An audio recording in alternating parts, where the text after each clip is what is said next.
গ্যাপিংটা প্রায় 1-1.5 ফুটের মধ্যে আছে, তার জন্য একটু বিফোর টাইমিং করবে। বিফোর টাইমিং বলতে ও টার্নিং পয়েন্ট বলতে এই গাড়িটার কোনাটা, সামনের চাকাটা, এইখান থেকে ও না ঘুরিয়ে একটু দেরি করে একটু আগে ঘোরাবে।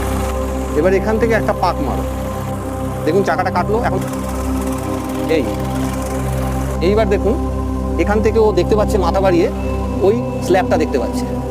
আটটু এগোতে যাও, আরও এগাও, আস্তে পেছাও পেছাও আস্তে, হ্যাঁ হ্যাঁ যাও যাও যাও যাও। এই চাকাটা, পেছন চাকাটা দেখুন নর্দমার প্রায় কাছে চলে গেছে। এইবার পুরোটা রাউন্ড মারো, পুরো চাকাটাকে, পুরো হুইলটাকে ঘোরাও, পুরো চাকাটাকে কাটিয়ে দাও, বাঁদিকে পুরো কাটাও চাকা, দেখুন চাকাটা পুরো বাঁদিকে কাটো। এখন সাইডটা ফলো করতে হবে, আর এই সামনের দিকটা এই গাড়িটার সঙ্গে লাগছে কিনা এটা ওকে ফলো করতে হবে। এবার ও আস্তে আস্তে ফলো করছে, সামনের দিকটা কেটে গেছে, এবার পেছন দিকটাও তাকাবে, যেতে দাও যেতে দাও। এবার সামনের দিকে তাকাও, ব্যাস। এই যে দেখুন সামনের দিকে যদি না তাকাতো তাহলে গাড়িটা সামনের পোর্শন পড়ে যেত। এই দেখুন গাড়ির বডিটা প্রায় সোজা হয়ে গেছে। এইবার ও আস্তে আস্তে গাড়িটাকে ও এগিয়ে নেবে।